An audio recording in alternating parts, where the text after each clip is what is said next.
Isang MERS na naman ang nangangailangan ng ating tulong. MP237 ang nagpasakit ng ating bangs. Nakailang cleaning na ang ating MERS dahil akala niya ay sira ang kanyang printout. Pero okay po ang kanyang cartridge. Ang problema po dito ay meron pong space at parang pinaghiwalay ang print. Umpisahan muna natin sa basic. Linisan natin ang kanyang sensor strip. Gamitan lamang ng tissue o kahit anumang pamunas. Huwag lang yung pinangpunas nyo kagabi. Test print tayo para malaman kung okay na ang printer ng ating MERS. Alright, walang nangyari at parang mas lumala pa ang problema ng printer ng ating MERS. Mapapakamot na lang tayo sa ating ulo kahit wala tayong kuto.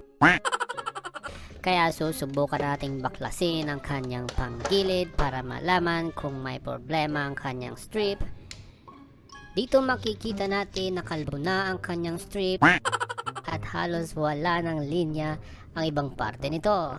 Matik na papalitan natin ito agad para makauwi na ang ating MERS dahil malayo pa ang kanilang uuwian. Siguraduhin lang ninyo na pag nagkakabit kayo ng strip, ipapasok ninyo sa sensor ang mismong strip para walang aberya ang printer. Pagkatapos ay subukan nating paandarin ang printer at subukan na rin nating mag-photocopy or mag-print para malaman kung okay na ang kanyang printout.